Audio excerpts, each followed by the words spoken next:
الكرام إلى القارئ الثاني والمتسابق في هذه الحلقة من إندونيسيا القارئ أحمد خيري. القارئ أحمد، أهلا ومرحبا، حياك الله. تفضل، استعن بالله. أعوذ بالله من الشيطان الرجيم.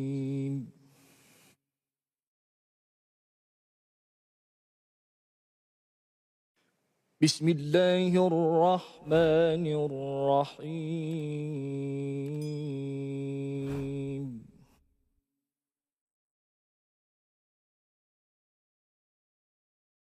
وإذ بوأنا لإبراهيم مكان البيت ألا تشرك بي شيئا وطهر بيتي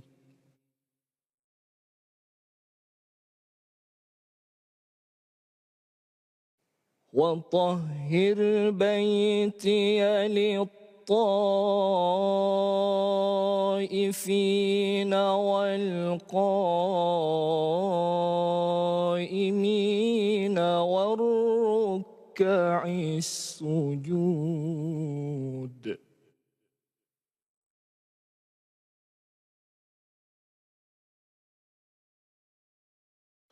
وأذن في الناس بالحج يأتوك رجالا وعلى كل ضامر يأتين من كل فج عميق.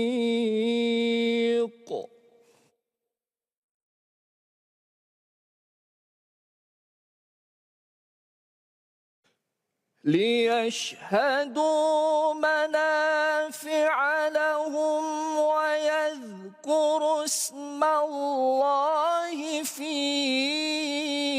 أيام معلومات.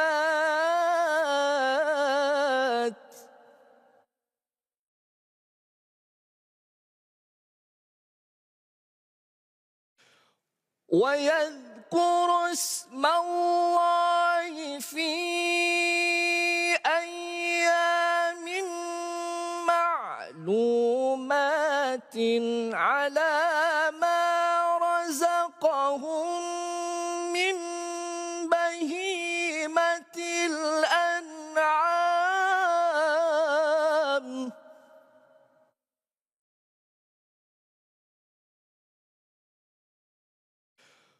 فكلوا منها وأطعموا البائس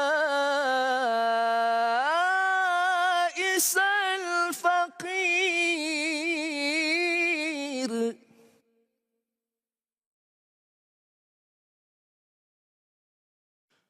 ثم ليقضوا تفثهم وليوفوا نذورهم وليطوفوا بالبيت العتيق.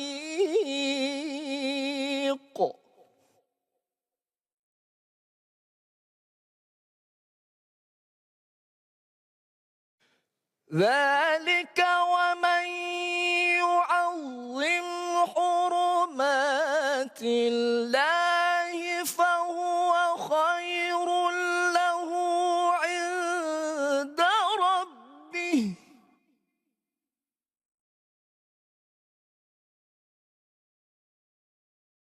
وأحلت لكم الأنعام إلا ما يتلى عليكم فاجتنبوا الرجس من الأوثان.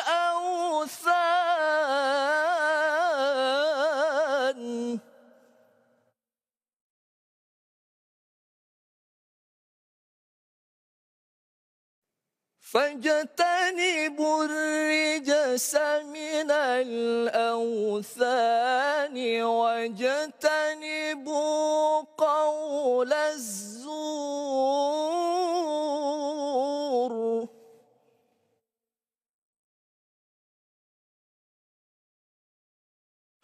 حنفاء لله غير مشركين به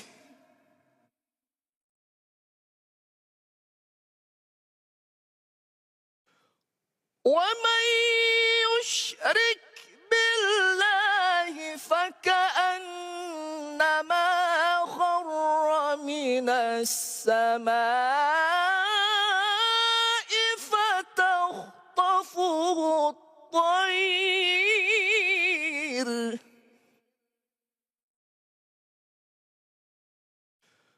فتخطفه الطير أو تهوي به الريح في مكان سحيق. صدق الله العظيم.